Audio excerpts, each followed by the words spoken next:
Assalamualaikum warahmatullahi wabarakatuh.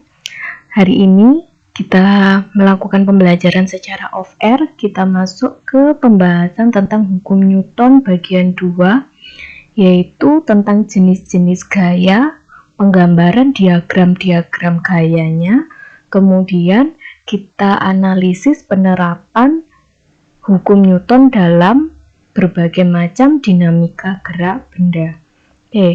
Kita ulas kembali jenis gaya yang pertama, yaitu gaya berat. Kamu perhatikan di sini gaya berat, karena gaya itu adalah vektor, maka bisa kita gambarkan dalam bentuk vektor atau anak panah.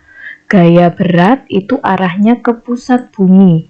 Karena posisi kita ada di permukaan bumi, maka kita menggambarkan gaya berat itu arahnya ke bawah. Penggambaran gaya berat selalu berasal dari pusat massa, di mana pusat massa benda itu adalah di perpotongan diagonal ruang, atau singkatnya kamu gambar dari tengah benda. Untuk di bidang datar berarti penggambarannya adalah W arah ke bawah. Nah, untuk bidang datar ini analisisnya tetap kerangka acuannya kita adalah diagram Kartesius. Horizontal sumbu X mendatar sumbu Y. Nah, sekarang bagaimana kalau di bidang miring? Penggambaran diagram gaya berat di bidang miring itu tetap ke arah pusat bumi. Tapi karena bidangnya miring, kerangka acuannya juga mengikuti posisi bidang. Kamu perhatikan, X tetap horizontal sesuai permukaan bidang, Y tetap vertikal sesuai permukaan bidang. Maka nilai W di sini itu bisa kita proyeksikan ke arah sumbu X menjadi WX dan ke arah sumbu Y menjadi WY. Theta itu adalah sudut kemiringan benda. Sudut kemiringan bidang. Sudut kemiringan bidang di sini akan selalu sama dengan sudut antara W dengan WY. Maka bisa kita tulis WX itu adalah W sin theta, sementara WY itu adalah W cos theta. Nah, jadi kalau di bidang miring harus kita proyeksikan ke sumbu X dan sumbu Y. Kalau posisi bendanya digantung terhadap tali, kita tinggal menggambarkan gaya berat ke arah pusat bumi. Bagaimana cara menghitung nilai gaya berat? Kamu tinggal mengalihkan massa benda dikalikan percepatan gravitasi bumi. Itu kita akan peroleh nilai W gaya berat. Penulisan W kecil itu gaya berat. Kalau W besar itu nanti kita gunakan untuk usaha atau kerja. Jadi penulisannya harus konsisten. Jenis gaya yang kedua yaitu gaya normal. Gaya normal ini kita menggambarkan adalah tegak lurus permukaan bidang. Kalau dia ada, misalkan benda ada di bidang datar, maka benda itu akan punya gaya berat dan juga punya gaya normal.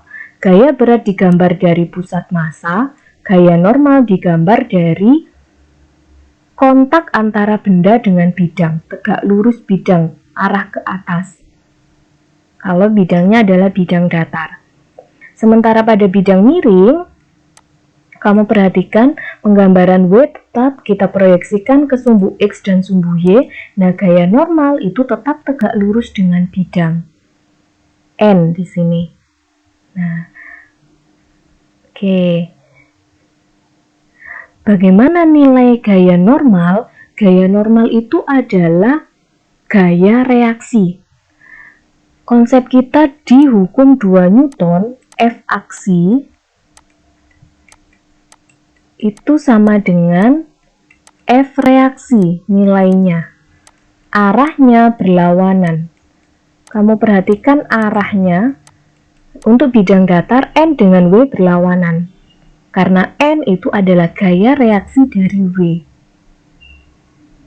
Jadi kalau di bidang datar berarti N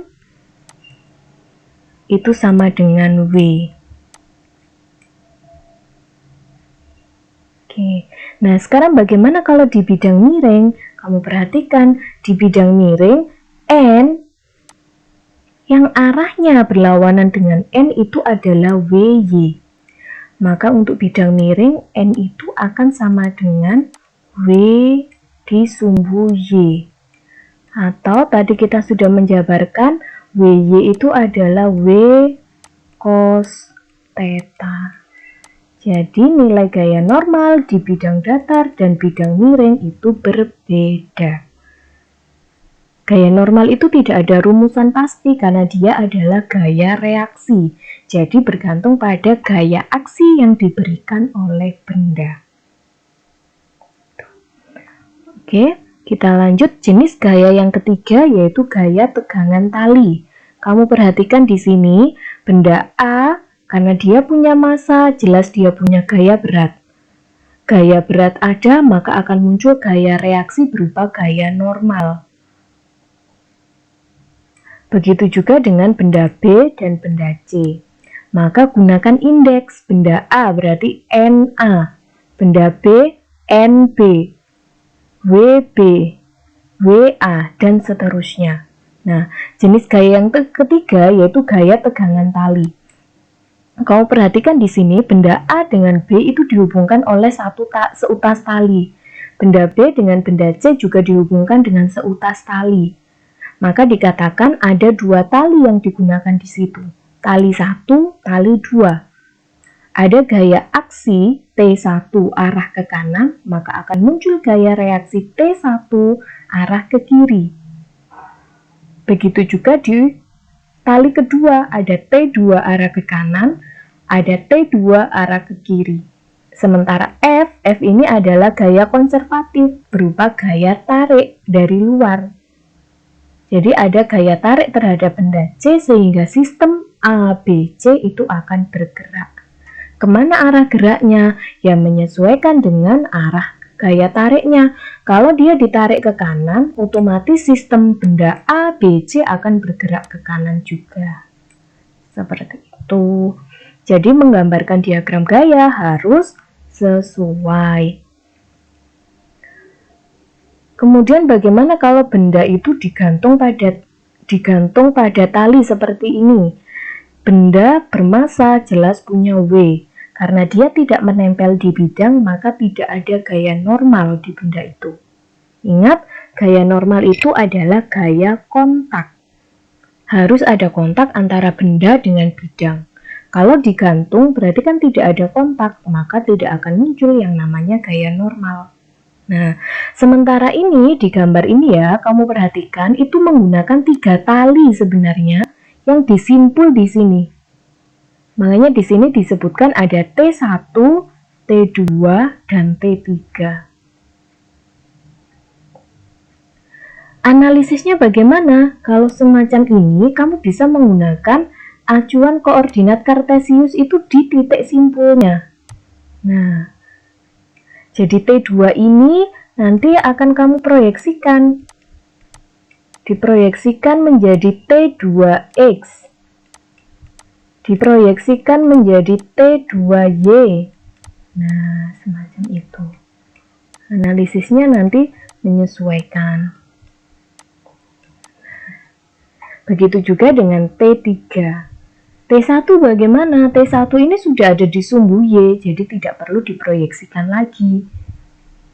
Nilai di sumbu X jelas 0 karena tidak bisa diproyeksikan ke sumbu X. Oke, kita masuk ke jenis gaya berikutnya yaitu gaya gesek. Ingat, gaya gesek ini adalah gaya yang menghambat gerak benda. Nah, kamu bisa simpulkan di situ, yang namanya menghambat berarti dia arahnya berlawanan. Kamu perhatikan di sini gambar yang pertama, ketika sepeda dikayuh ke arah kanan, maka akan muncul gaya gesek arahnya ke kiri, berlawanan. F ke kanan, muncul gaya gesek ke kiri. Kenapa di sini digambarkan ada 2 gaya gesek? Ya karena ada 2 titik yang bersentuhan atau berkontak dengan bidang. NA misalkan di sini ya, NA berarti ini WA. Ini FA. Kemudian ini harusnya NB, gunakan indeks yang berbeda, maka di sini WB, di sini juga FB. Nah, itu penggambarannya. Oke. Karena ini benda sudah bergerak, maka kita sebut gaya gesek di sini adalah gaya gesek kinetis. FK. Kinetis. Kalau misalkan ada dua titik semacam ini, K di sini bisa kamu rubah menjadi indeks FA, FB. Gitu. Oke. Sementara untuk gambar yang kedua, di sini dilihat A sama dengan 0. Maksudnya apa? Maksudnya ini gambarnya lemari gitu ya.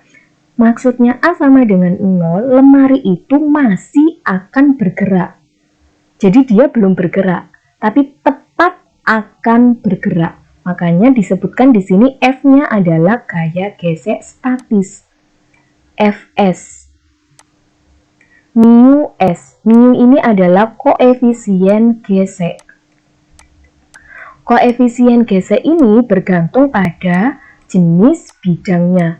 Misalkan bidang dari ubin, bidang dari kaca, bidang dari kayu, itu nilai mu-nya atau nilai koefisien geseknya berbeda-beda. Oke. N dengan W tetap ada, karena lemari jelas bermassa, maka dia punya gaya berat. Gaya berat ada, maka akan muncul gaya normal.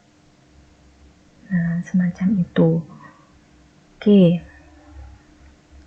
Sekarang masuk ke jenis gaya yang terakhir, yaitu gaya sentripetal. Gaya sentripetal ini muncul ketika lintasan benda itu berupa lingkaran. Kemana arah gaya sentripetal? Arahnya adalah ke pusat lingkaran atau ke pusat lintasan. Nah, gaya ini yang menyebabkan atau yang membuat benda tetap berada pada lintasan lingkarannya ini. Sementara vektor yang arahnya tegak lurus dengan jari-jari itu adalah vektor kecepatan linier atau V. Perumusan gaya sentripetal, diingat lagi konsepnya digerak melingkar. Fs itu adalah MAS. AS itu bisa kita jabarkan V kuadrat per R. Maka kalau mencari nilai gaya sentripetal berapa nilainya? Gunakan persamaan ini. M kalikan V kuadrat per R. Nah, ini konsep ini yang kamu gunakan. Oke, sekarang kita masuk ke contoh soal. Kamu perhatikan di sini ada dua benda ditarik oleh gaya sebesar 60 Newton. Jadi yang diketahui adalah gaya F 60 Newton, massa satunya 6 kilo. Ini ya, di sini disebutkan di gambar. Kemudian massa 2-nya 4 kilo. Oke. Massa 1 ada, maka muncul W1, muncul N1, muncul W2, ada N2. Ada tali di sini, maka muncul nilai T. Oke, kalau sistem ini ditarik oleh gaya 60 Newton ke arah kanan, maka arah gerak bendanya juga ke arah kanan. Jadi penggambaran arah gerak itu bisa kamu simbolkan dengan ini. Tanda panah, kasih aja tulisan atau keterangan A. Percepatan, maksudnya menunjukkan arah gerak. Tuh. Oke. Sekarang, kalau kita diminta menganalisis percepatan sistem, maka yang kita analisis adalah sistem. Apa maksudnya? Yaitu keseluruhan.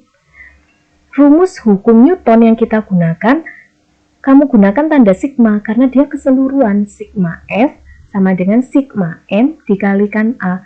Sigma M itu maksudnya adalah yang bergerak itu adalah benda 1 dan benda 2. M1 plus M2. Sementara sigma F itu kamu lihat ada berapa macam gaya di sini. Ada gaya tarik F, arahnya searah dengan A. Kamu kan tadi sudah menyimpulkan A. F dengan A itu arahnya sama, maka F positif. Nah ini loh. Pentingnya menggambarkan diagram vektor itu untuk menentukan positif negatifnya. Oke. Nah, kemudian T yang ini searah dengan A. T yang ini ya, yang pertama ini searah dengan A, maka dia nilainya adalah positif. Sementara T yang ini berlawanan arah dengan A, maka jadinya adalah min T. T min T kan berarti saling menghilangkan, coret aja. Maka tinggal F sama dengan M1 ditambah M2 dikalikan A. Nah, sudah tinggal dimasukkan, F-nya sudah ada 60. M1, M2, M1-nya 6, M2-nya 4, berarti 6 tambah 4, 10. Dikalikan A. Maka nilai A-nya atau nilai percepatan sistem adalah 6 meter per sekon kuadrat. Sekarang pertanyaan yang kedua ditanyakan adalah nilai tegangan tali. Kamu perhatikan, gaya tegang tali itu bekerja di benda 1 dan juga bekerja di benda 2. Maka, kamu bisa menganalisis nilai T dari benda 1 ataupun benda 2. Hasilnya pasti sama. Nah, kalau kamu menemukan hasil yang berbeda, kemungkinan hitunganmu yang ada yang salah. Jadi perlu dicek. Misalkan ini kita mulai dari analisis benda 1. Analisis benda 1 itu maksudnya bagaimana? Yang kamu perhatikan adalah keseluruhan gaya yang ada di benda 1 saja. Yang Bu Novi lingkari warna kuning. Nah, ini. Yang kamu analisis hanya yang ini saja.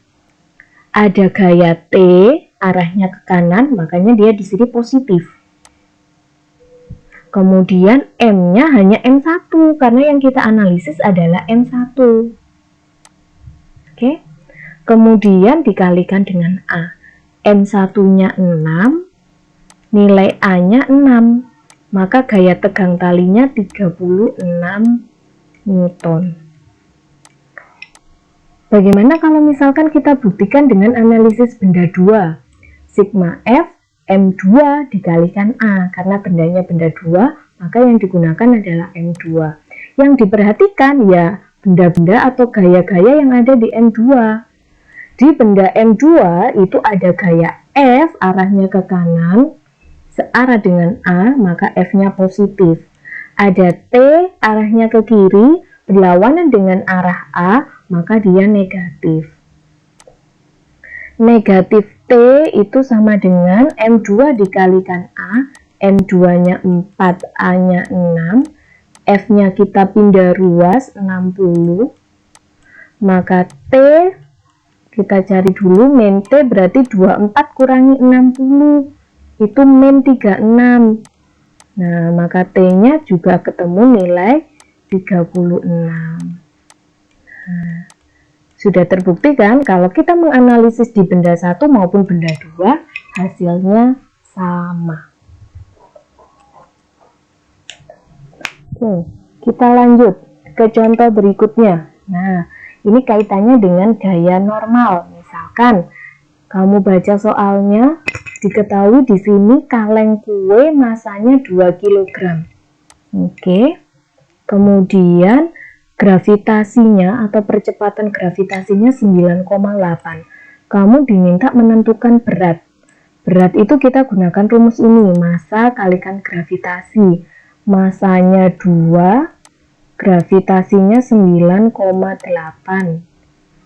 Berarti beratnya 19,6, satuannya Newton. Oke. Sekarang gaya normal. Gaya normal yang bekerja pada kaleng. Untuk poin 1 itu penggambaran sistemnya semacam ini. Ada gaya berat, maka muncul gaya normal.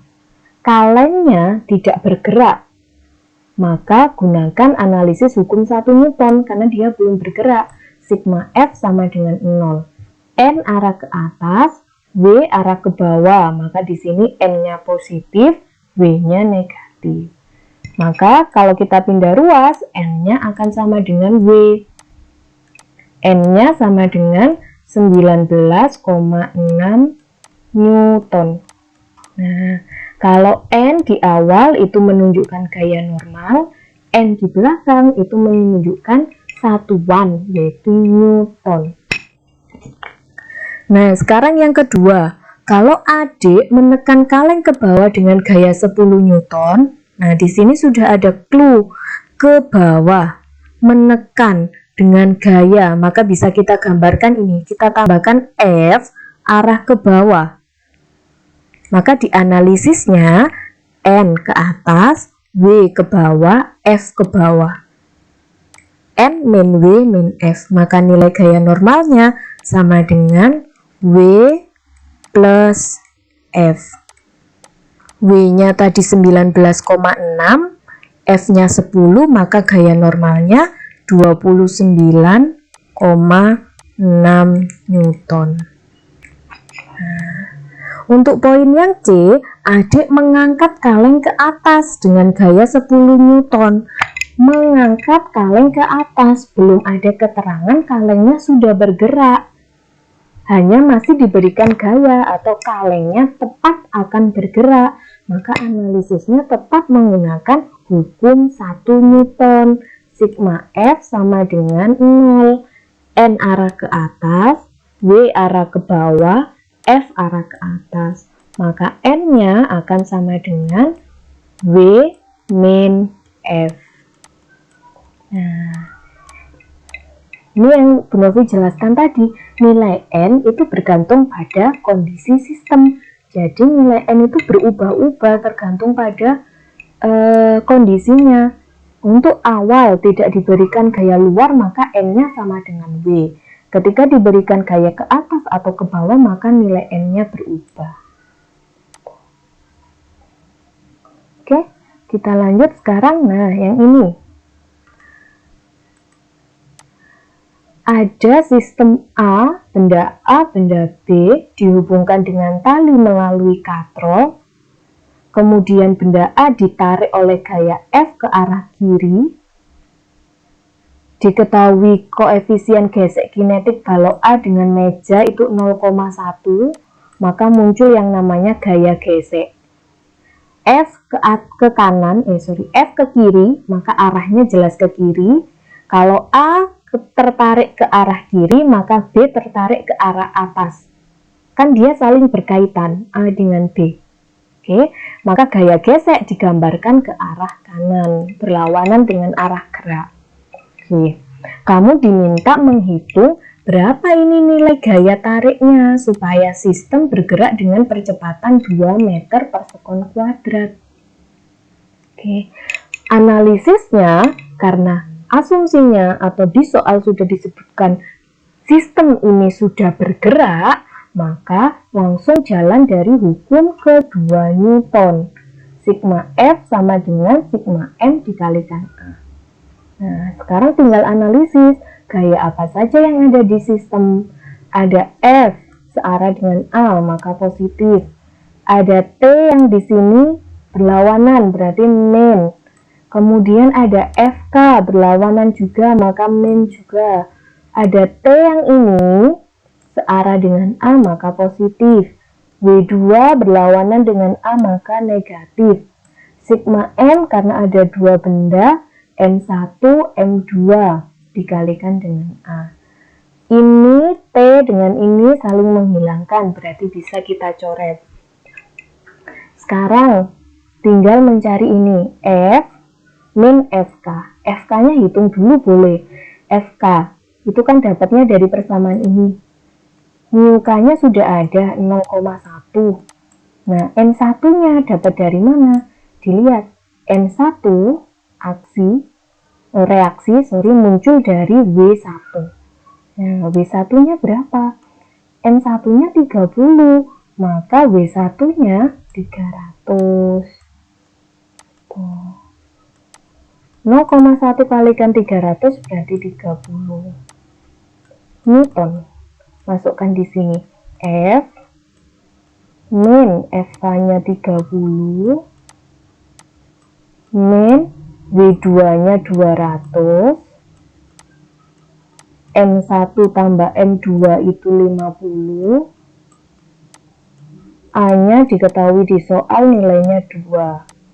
Oke, maka F-nya sama dengan ini 100 ditambah ini pindah ruas 230. Maka F-nya sama dengan 330.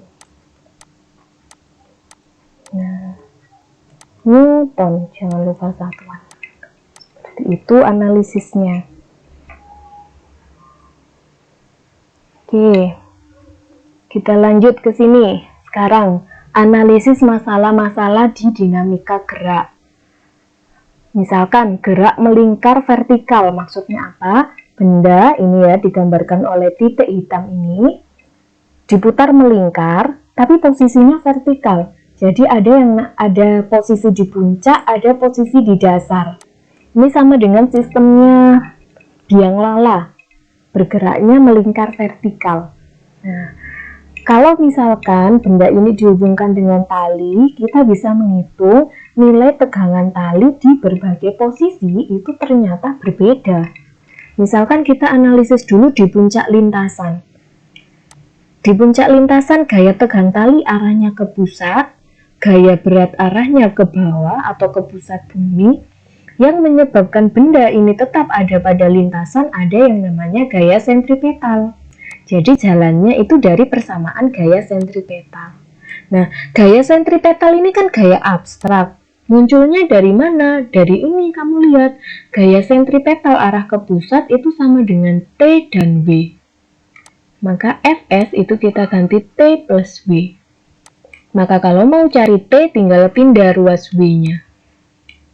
T di puncak lintasan itu nilainya adalah mv kuadrat per R min W.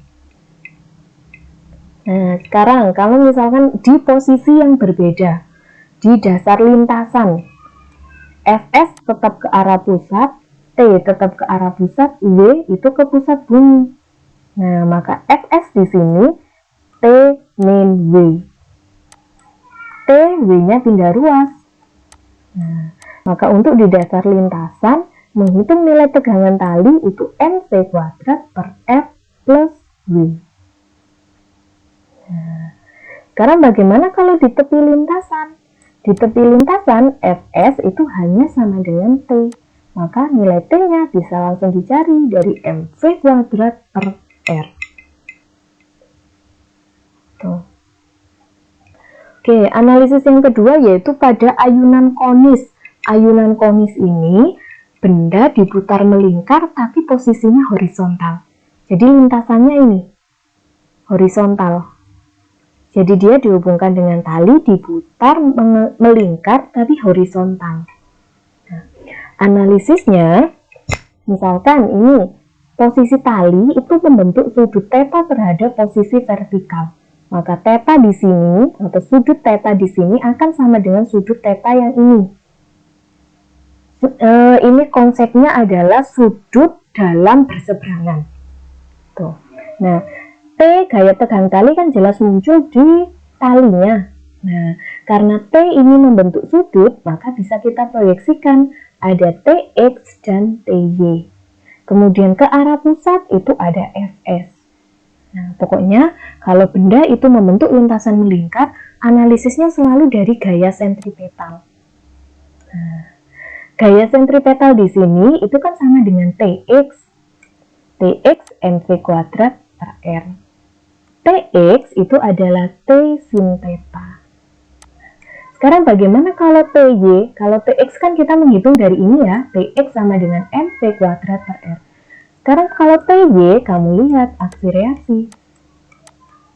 Ty ke atas, W ke bawah, maka Ty itu sama dengan W. Atau T cos theta itu sama dengan W. Nah, Oke, kita langsung ke contoh soal. Misalnya ini, ada pesawat terbang bermassa 1 kilo. Oke, ada informasi massa. Pesawat itu bergerak dengan kelajuan, ini berarti informasi V. Berputar membentuk lingkaran dengan jari-jari 1,2, ini berarti informasi F. Percepatan gravitasi, ini informasi G. Kamu diminta menentukan sudut, sudutnya misalkan alfa, dan nilai tegangan T, kamu diminta menentukan itu. Jalannya analisis dulu dari itu tadi, TX, TY. Kalau TY bisa kamu analisis dari sini tadi, TY itu sama dengan W. Atau T cos alfa sama dengan W. Karena yang diminta sudut rubah menjadi ini, cos alfa sama dengan W per T. Oke, nah sekarang TX, sekarang masalahnya TX. TX ini berarti analisisnya dari Fs. Fs MC kuadrat per R, Fs-nya ganti TX, TX-nya adalah T sin alfa, maka sin alfanya adalah MC kuadrat per RT. Nah, nilai cos ada, nilai sin ada. Mau cari alfa, gunakan trigonometri yang lain, yaitu tan. Tan alfa itu dapatnya dari sin alfa per cos alfa. Sin alfanya kan ini, cos alfanya ini. Nah, kalau kita rubah menjadi seperti ini. T dengan T itu saling menghilangkan. W-nya, W ini kan sama dengan massa kalikan gravitasi. Berarti M-nya saling menghilangkan. Maka tan alfa itu sama dengan V kuadrat per RG. Atau alfa itu tan pangkat min 1 atau tan inverse dari atau arkestan dari V kuadrat per RG. Kita masukkan aja nilainya. Tan inverse dari V kuadrat, V-nya tadi 4, berarti 16. R-nya adalah 1,2 dikalikan G-nya 10. 16 per 12 itu berarti tan inverse dari 4 per 3. Nah, tinggal dilihat. Tan berapa yang hasilnya 4 per 3? Itu adalah 37 derajat. Maka sudutnya adalah 37 derajat. Bagaimana nilai tegangannya? Masukkan ke salah satu, kan kamu sudah punya ini. T cos alfa itu sama dengan W. Atau T sin alfa itu sama dengan ini. Masukkan ke salah satu. Misalkan kita pilih yang ini, T cos alfa sama dengan W. Maka T sama dengan W kalikan cos alfa. W-nya kan ada massa di sini. W itu massa kali gravitasi, berarti 1 kalikan 10, 10. Dikalikan dengan, dibagikan dengan cos 37. Coba dihitung berapa cos 37 itu. Nah, baru nanti ketemu nilai T-nya. Kamu coba sendiri nanti nilai T-nya ketemu berapa.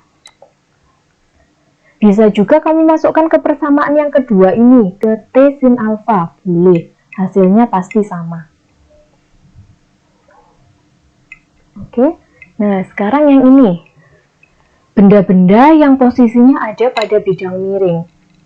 Posisi benda dalam keadaan diam. Kita dikasih clue di sini dalam keadaan diam, itu berarti kita langsung jalan dari hukum 1 Newton. Kamu diminta menentukan gaya gesek atau F. Nah, kalau kita berpikiran, oh F itu kan dapatnya dari mu kalikan N. Ini rumus gaya gesek.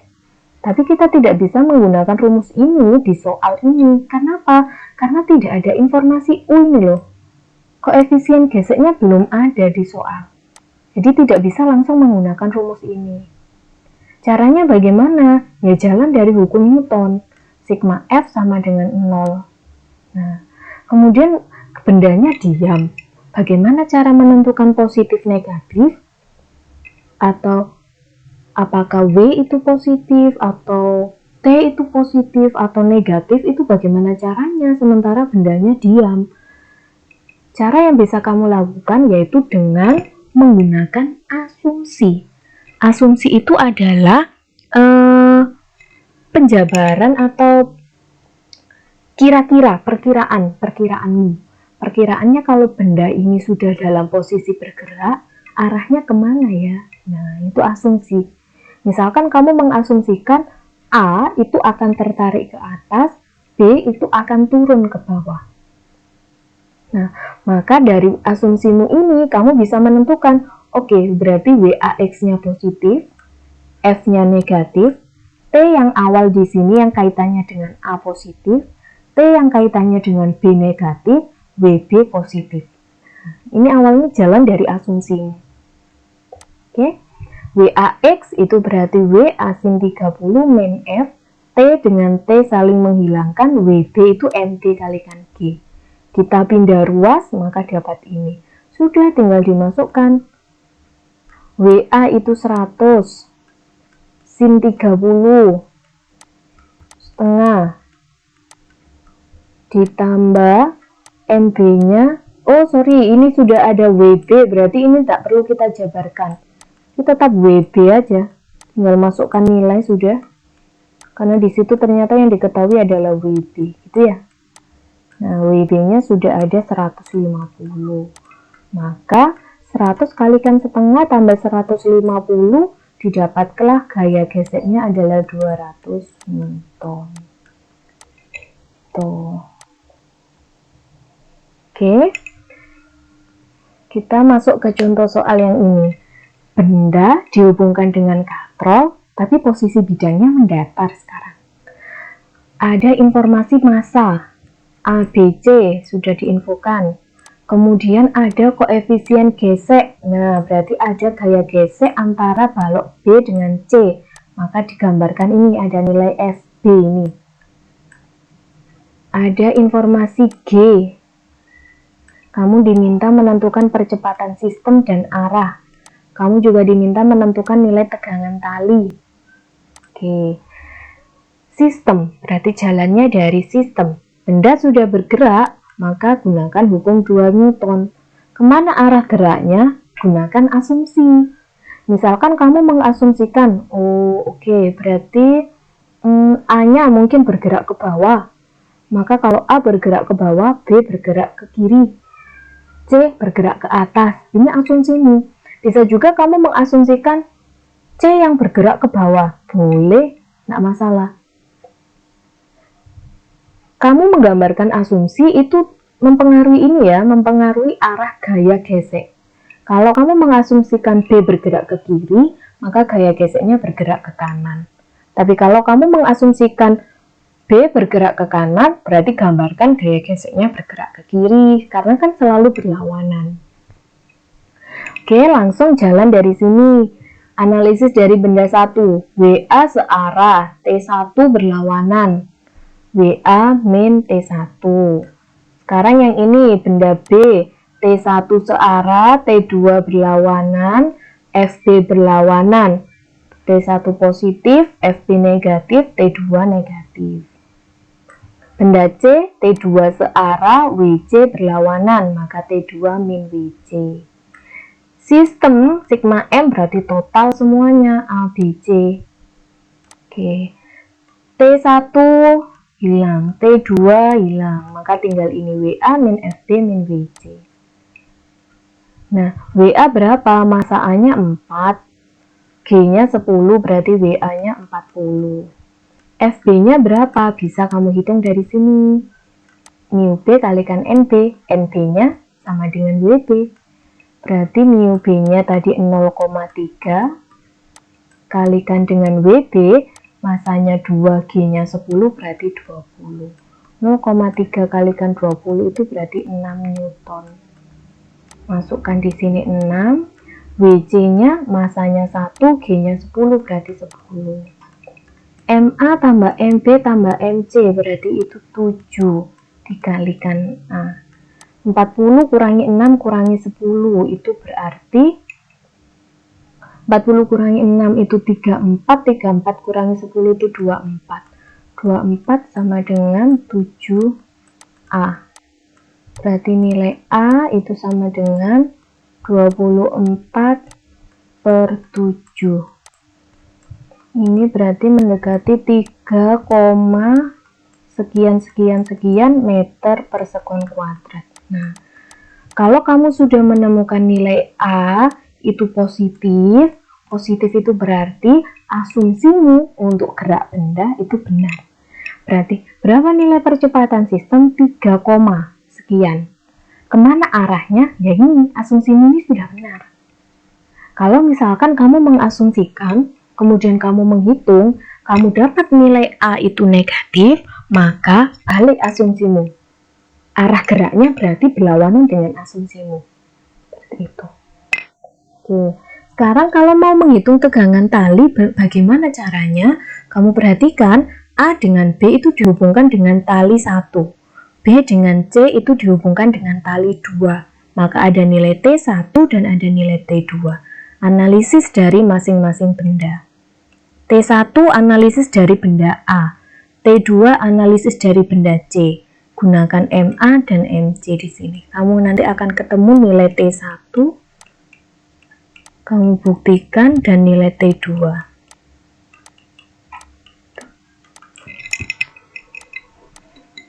Oke.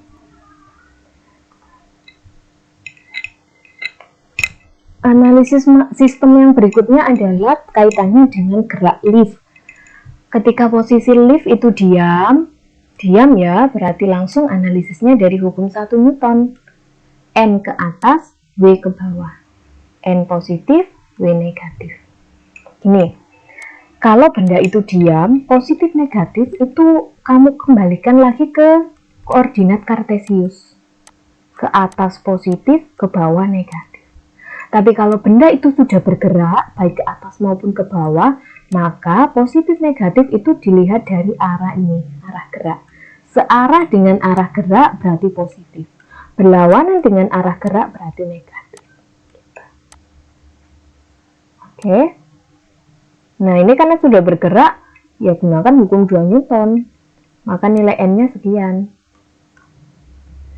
Kalau lift bergerak turun, nah N dengan A berlawanan, maka N-nya negatif. W dengan A searah, maka W-nya positif. Maka didapat nilai N ini. Bagaimana kalau tali lift itu putus? Nah, kalau tali lift putus, itu kita tetap menggunakan analisisnya hukum 2 Newton. Tapi, percepatan yang dialami oleh lift itu sama dengan percepatan gravitasi. Kenapa? Karena lift yang talinya putus, maka lift itu akan jatuh bebas ke bawah. Nah, diingat lagi konsepnya gerak jatuh bebas, nilai percepatannya sama dengan percepatan gravitasi. Nah, nilai gaya normal pada benda yang ada di lift yang talinya putus itu nilainya sama dengan 0. Jadi benda tidak mengalami gaya normal. Contohnya seperti ini.